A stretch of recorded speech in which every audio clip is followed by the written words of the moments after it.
Eu tenho vivido alguns desafios na minha vida depois de 32 anos que caminho com o Senhor. Volta e meia eu me encontro enfrentando grandes lutas com velhos inimigos, cujos quais eu já havia pensado ter vencido, pensamentos, vontades, desejos e situações que eu já achava estar totalmente apto a enfrentá-las, e elas têm retornado com forças descomunais, com pressões muito grandes. Não apenas sobre mim, sobre minha casa, sobre meu casamento, sobre meus filhos, sobre a igreja que eu pastoreio, sobre amigos. O mundo espiritual, ele é muito mais real do que possamos imaginar. Eu quero começar com uma pergunta. Como vamos andar com Deus? Como é que nós vamos tornar isso possível? Como é que isso vai acontecer? As diferenças que nos separam são tão grandes que, se olharmos humanamente, isso será impossível. Escolhemos nossos relacionamentos por afinidades. Gostamos de relacionarmos com pessoas que gostam das mesmas coisas que nós, que gostam de cumprir tarefas parecidas. Mesmo que não seja a mesma coisa, mas é legal se eu gosto de esporte. Talvez alguém não gosta do mesmo esporte que eu, mas ao gostar de esportes, isso pode nos aproximar. Se gostamos de sair, isso pode nos aproximar. Se temos algumas afinidades, certamente isso pode nos tornar próximos e facilitar muito nossa convivência. Porém, quando o assunto é Deus, como é que nós vamos andar com Deus, se não há tanta afinidade assim entre nós e Ele? Esse relacionamento tende a ser, às vezes, duro, se tentarmos nos aprofundar nele. Ou então, ele pode ser bem superficial, se não atentarmos para as mudanças que precisam acontecer para que isso funcione. Vou te apresentar alguns textos que eu acho que vale a pena nós refletirmos. O primeiro dele é escrito pelo profeta Isaías, capítulo 55, verso 8.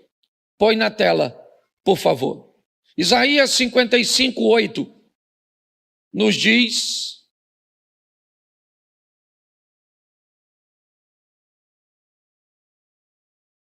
eu passei para aí.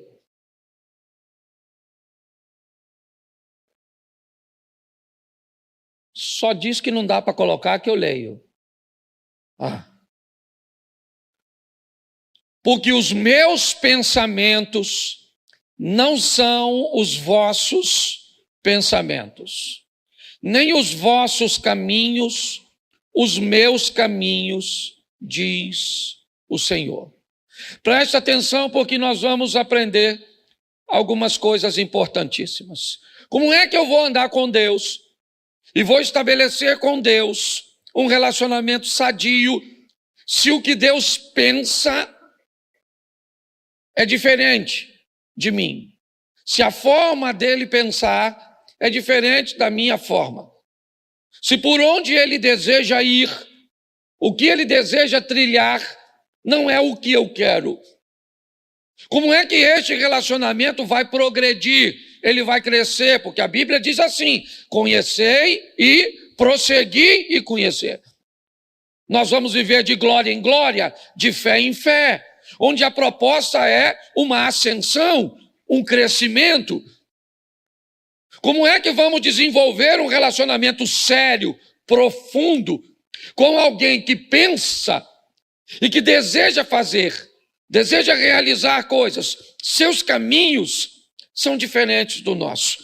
Talvez isso já nos deu um pouquinho, né, a visão de que não vai ser fácil andar com Deus. Por mais que você o ame, ele pensa diferente de você. Por mais que você o ame, ele quer que você faça coisas que você não quer fazer.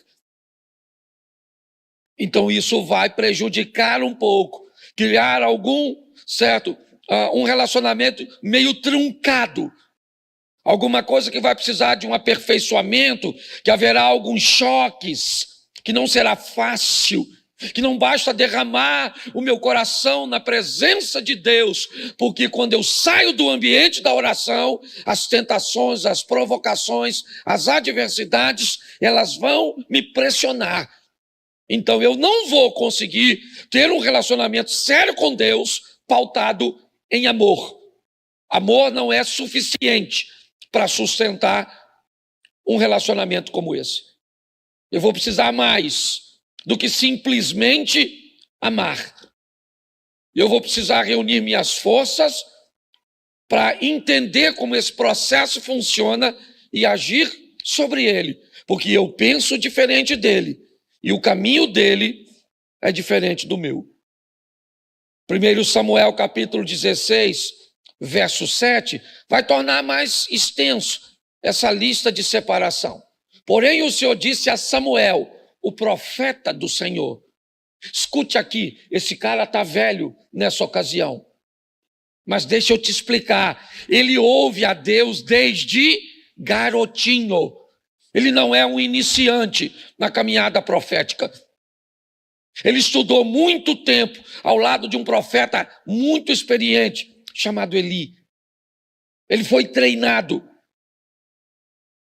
mas o texto está dizendo, está lá, porém o Senhor disse a Samuel, não atentes para a sua aparência, nem para a sua altura, porque eu o rejeitei, porque o Senhor não vê como vê o homem vê o exterior, porém o Senhor o coração.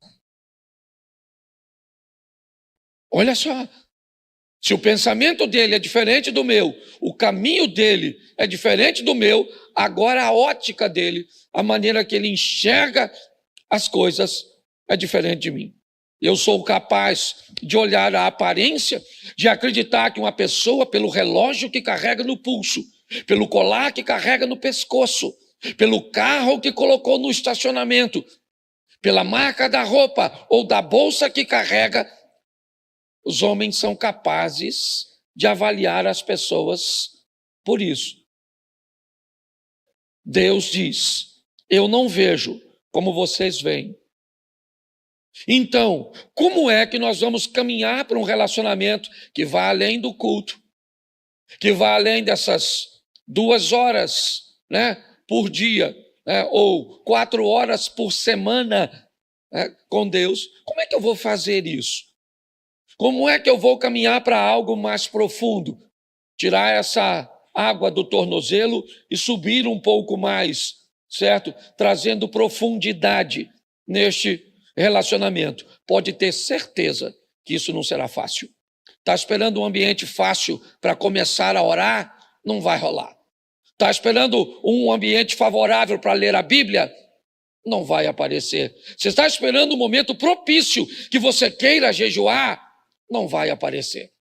Se você está esperando um ambiente propício e agradável para você fazer as coisas que vão te aproximar de Deus, prepare-se para se manter distante. Porque as coisas que precisamos fazer para estar mais próximos dele, nós não estamos desejosos de fazer. Mas pastor, então está certo. Como é que nós vamos andar juntos então? O senhor já nos disse em 2 versículos que não há afinidade entre nós. Mas ainda assim, eu quero andar com ele, ele quer andar comigo, e eu estou interessado nisso. Então eu vou te dar mais 2 versículos. O primeiro, Ezequiel 33, 11. Põe aí. Diz-lhes, tão certo como eu vivo, diz o Senhor Deus, não tenho prazer na morte do perverso, mas em que o perverso se converta do seu caminho e viva. Convertei-vos dos vossos maus caminhos, porque haveis de morrer, ó casa de Israel. Preste atenção. Conversão. Se eu quero andar com Deus, eu vou precisar me converter. Eu vou precisar sofrer uma mudança. Convertei-vos dos seus maus caminhos. Não podia ser uma vez só? Para que duas? Para que inúmeras informações sobre isso? Não bastaria uma? Não. O processo, às vezes, é muito lento. Algumas pessoas podem estar mais atoladas, mais aprofundadas, num ambiente hostil, perverso, desafiador do que outras, traumatizadas, presas a consequências de seu passado. Eu não sei, mas você já deve ter ouvido a história de uma mulher que procura um médico dizendo que tem uma dor no corpo todo. Ela diz: toda parte do meu corpo dói, doutor. Ele disse: eu nunca vi uma doença como essa. Ele diz: todo lugar dói. Ela falou: dói tudo. Aí ele falou: então me mostra. Aí ela foi: dói aqui, dói aqui, dói aqui, dói aqui, dói aqui, dói aqui. E aí ele disse: eu já sei qual é o seu problema. Dedo quebrado. Seu dedo está quebrado. E aí, onde você encosta com o dedo, vai doer, querido. Muitas vezes, nós nos deparamos com dificuldades,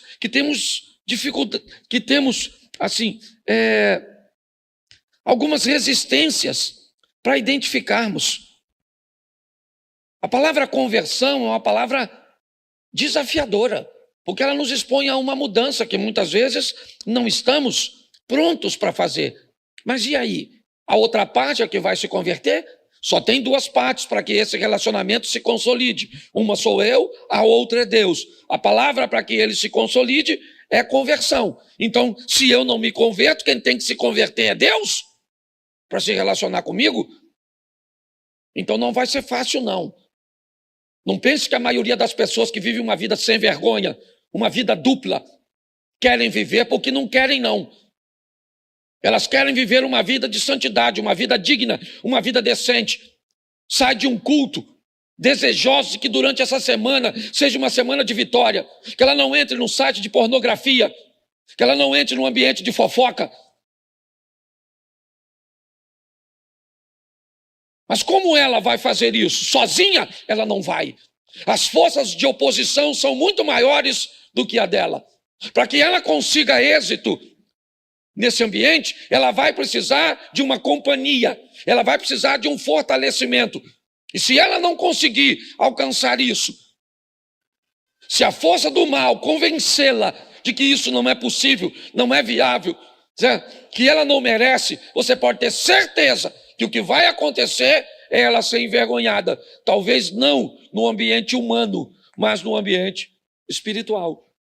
A conversão é algo que precisa fazer parte da nossa vida para que consigamos este relacionamento próximo, crescente e firme.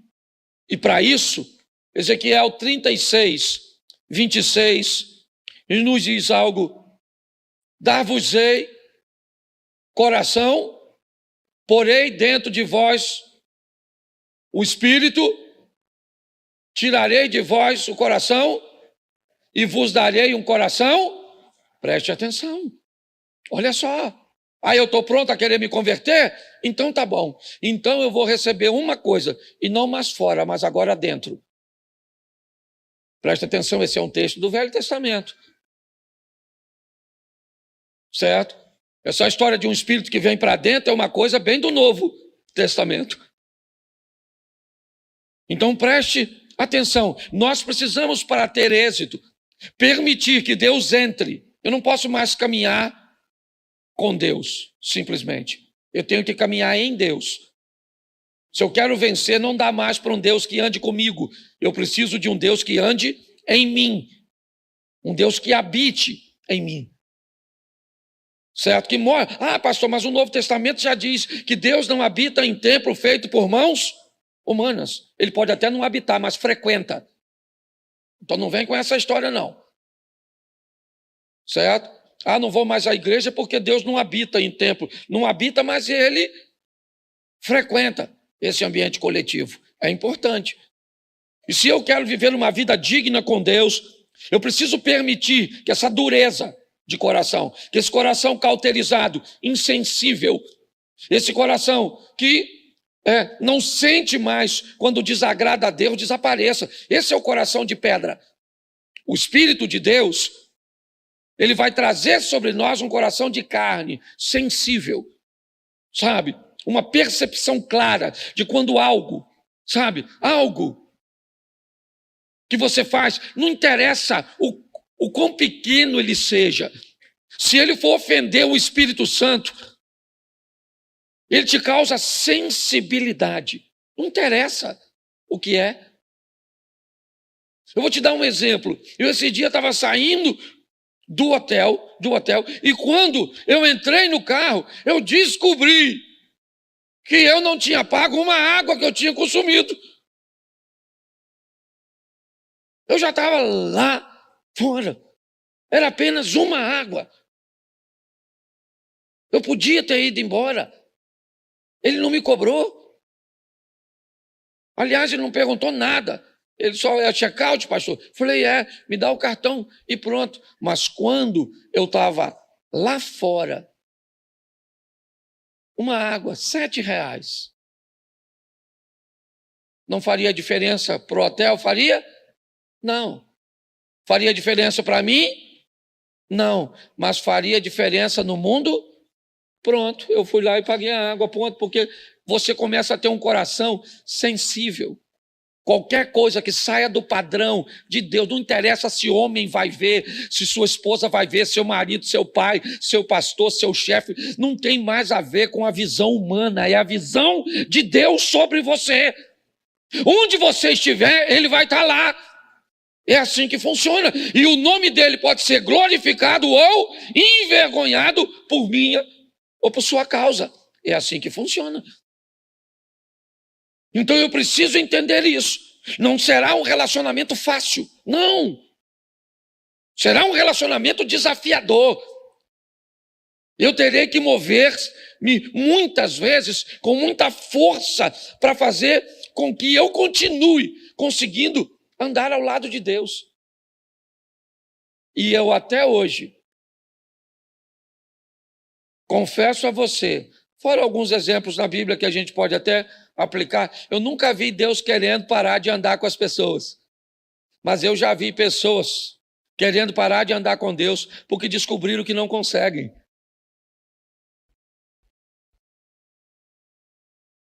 Ah, pastor, eu não consigo. Então, eu prefiro ter um coração de pedra. Porque com um coração de pedra eu nem sou capaz de sentir o que eu estou fazendo. Então, como é que eu posso viabilizar isso?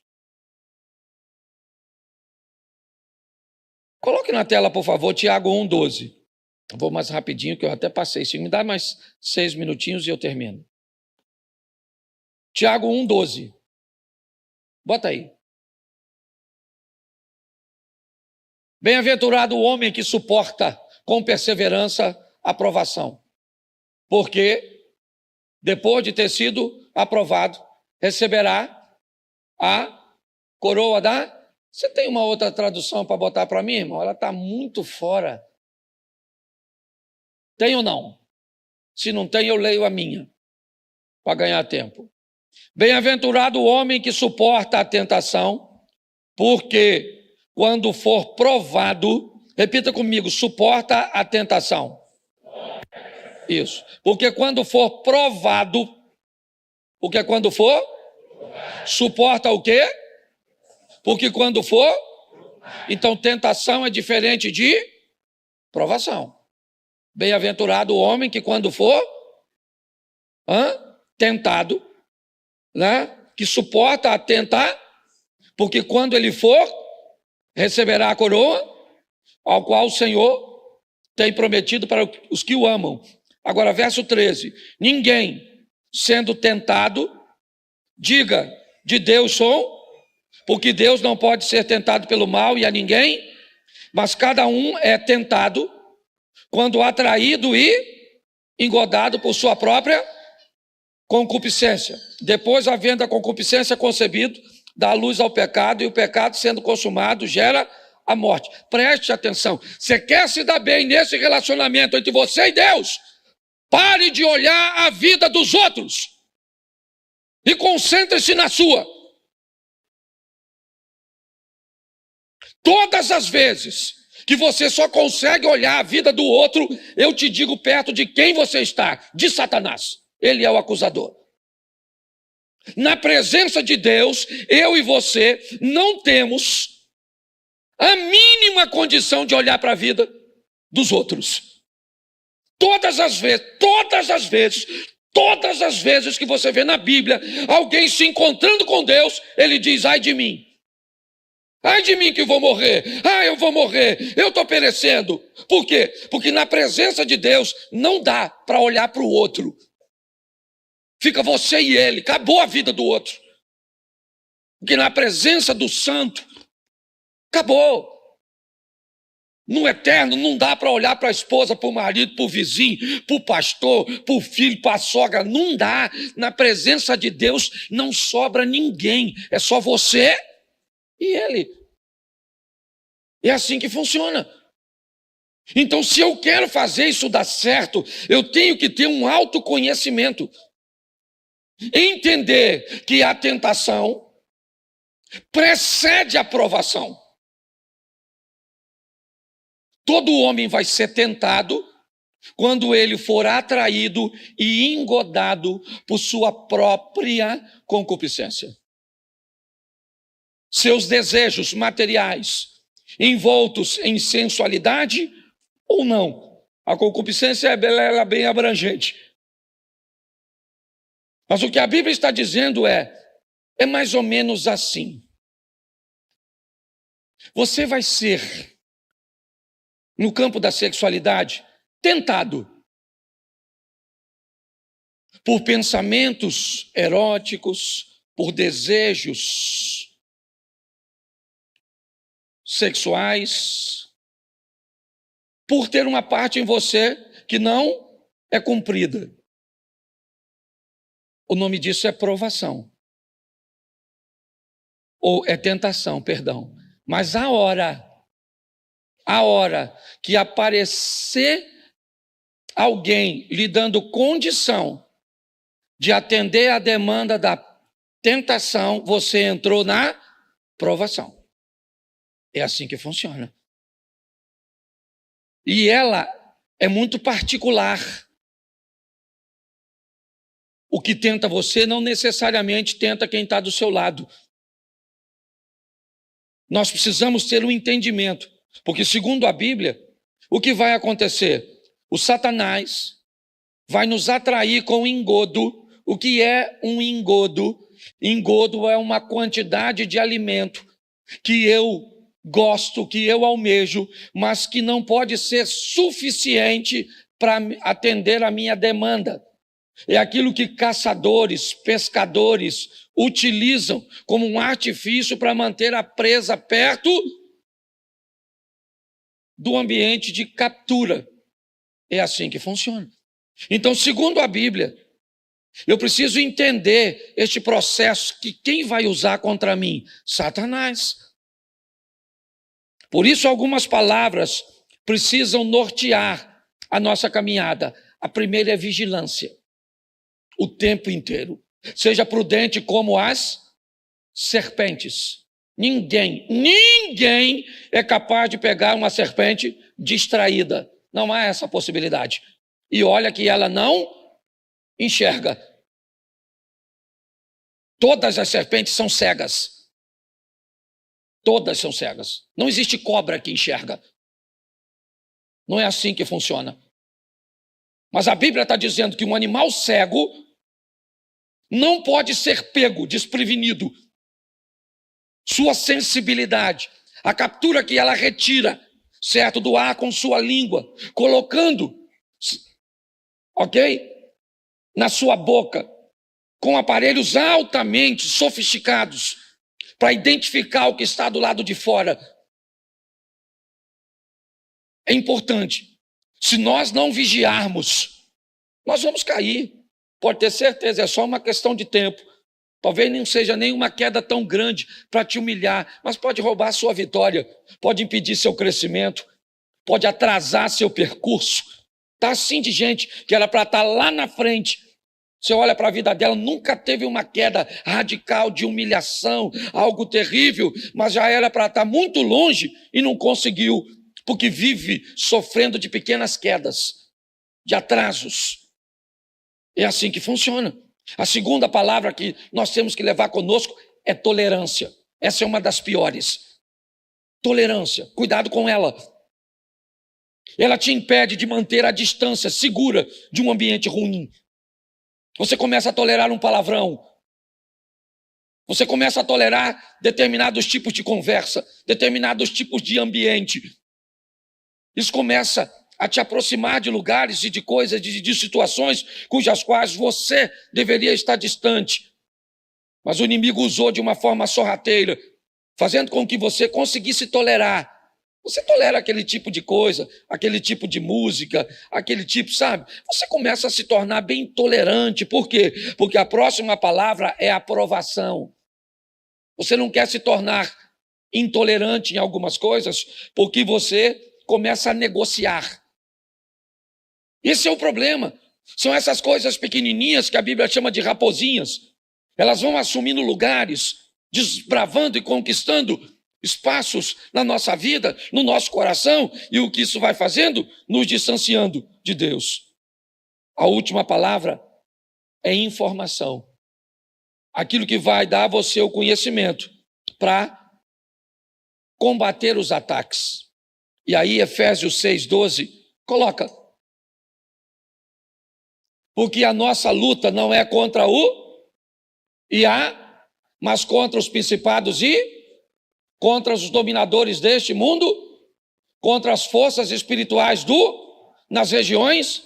Isso. Nossa luta não é contra a carne e mas é com a carne e o sangue. Não é contra, mas é com. É com ela que eu batalho, meu corpo físico. Na maioria das vezes, meu problema é com carne e com sangue, com gente, com pessoas. Ele está dizendo que a nossa luta, nós precisamos enxergar. Não é contra a carne e o sangue, é contra os principados, potestades.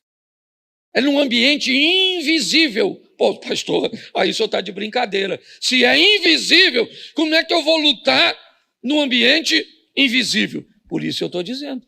Não vai dar sem Deus. Não vai dar com Deus de forma superficial. Não vai rolar. Não vai. Você não vai conseguir alcançar a santidade. Você não vai conseguir progredir em seu relacionamento com Deus com uma visão humana. Não vai. Não adianta. Ele vai dar aqui as armas. E aí, diz assim, né? Nós vamos precisar de um revestimento. E de que é que eu preciso? Repita comigo. Couraça da justiça. Isso. Mas a gente gosta de falar da couraça da justiça. Mas depois você lê, porque ela fala para nós cingirmos os lombos com a verdade. E depois colocar a justiça, a couraça, em cima da... Então não dá para ter justiça se embaixo da coroa da justiça tem mentira. Não há. Você bota a couraça da justiça em cima de um lombo cingido por mentira. Então ele disse, cinja seu lombo com a verdade e em cima da verdade coloque a couraça da justiça. Está lá. Os pés devem ser preparados com o evangelho da paz. Isso, paz. O que eu falo traz paz? Sim ou não? Muitas vezes eu estou perto de pessoas que contam histórias soltas. E a minha mente já capta, porque a Bíblia diz que a palavra de Deus é apta para discernir as intenções do coração das pessoas. Se você conhece a palavra, ela começa a desvendar. Às vezes eu estou caminhando com alguém e alguém conta uma historinha para falar que um outro fulano fez algo. Sabe aquele falar sem falar? Sabe como é que é? Aquele veneno numa dosezinha que às vezes nem parece. O que eu vejo é que muitas vezes, eu não estou julgando ninguém não. O meu desafio é esse. É entender que se eu quero lutar no mundo espiritual, o evangelho que eu carrego é um evangelho de paz, de verdade. E não de contenda, de intriga. Não interessa. Se eu não posso resolver, então cala a boca. Porque pior, a gente ainda dissemina os outros a falarem mal, a pensarem mal, a uma série de coisas. E é assim que funciona. O escudo da fé sob os dardos. Olha só. Olha que coisa interessante. O que é um dardo? O dardo é um quê? É um objeto que ele é lançado. O escudo é para nos proteger dos dardos inflamados do maligno, que ele vai jogar de longe. Ele não precisa possuir você e nem a mim. Não há necessidade disso. Basta lançar alguma coisa sobre nós que faça com que façamos a vontade dele. Precisamos desse escudo. Na nossa cabeça está o capacete da isso. Uma coisa deve estar na nossa cabeça para sempre. O que é? A salvação. Salvação de quem? De todo mundo. Se o que eu vou fazer não é para salvar pessoas, tem alguma coisa de errado. Se eu trabalho para Cristo, tudo o que eu faço é com o propósito de salvar pessoas e não de enfiá-las no inferno. É assim que funciona. A espada do Espírito, a palavra de Deus, termina no 18, dizendo: orando todo o tempo, com toda a oração e súplica no Espírito, e vigiando nisso com toda a súplica e perseverança dos santos. Não é mágica, irmãos. Não é mágica. É difícil pra caramba. Não é fácil. Se você esperar querer para viver, eu vou te dar uma notícia. Não vai.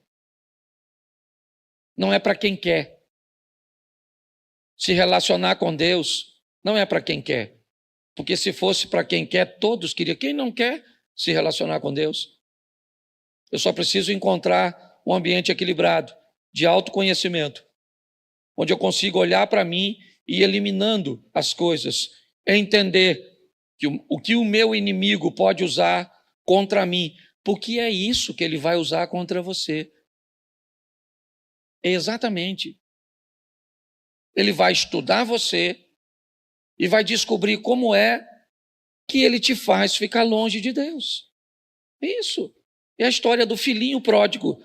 E eu termino aqui. Lembra a história do filho pródigo? Você lembra dela? Isso, está lá, Lucas 15. Onde o filho pródigo está? Na casa do... Enquanto ele está lá, qual o problema que ele tem? Nenhum. O pai tem um inimigo, sim ou não? O inimigo do pai quem é? Satanás. Mas como é que Satanás mexe no filho pródigo, se o filho pródigo está na presença do pai? Então o que ele faz? Eu vou tirar o filho da presença. Porque se eu tiro o filho da presença, eu tiro o filho do ambiente de proteger, e agora ele é um alvo fácil. Então, eu vou falar para vocês, não é fácil para você, nem para o pastor. Talvez seja para os outros. Para mim não é. A briga é feia. Eu não estou afim de orar. Eu não estou afim de ler a Bíblia. Eu vou ler, dá sono, dá preguiça.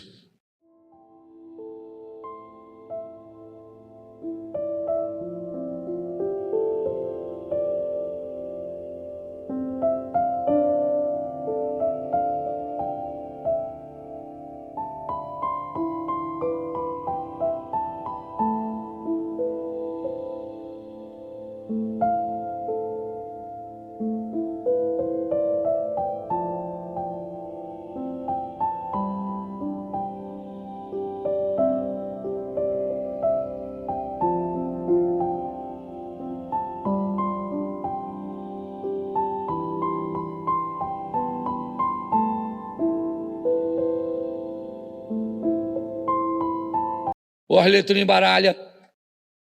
Você está a fim de jejuar, dá uma fome desgraçada. Mas eu vou falar uma coisa para você. Nós vamos vencer. Pelo menos eu estou afim desse negócio aí. Eu vou vencendo, tem hora que eu dou uma voltinha assim, ó. Aí eu dou mais uma aceleradinha e vou. E estou há 32 anos. Lutando para ir. E já vi gente cair para caramba. Eu já tive umas escorregadinhas assim. Já escorregou, Abner? A Jacira aí de olho em tu, é ou não é? Mas é assim que funciona. Eu queria que você ficasse de pé e dissesse para quem está do seu lado, é difícil, mas é possível. É isso aí.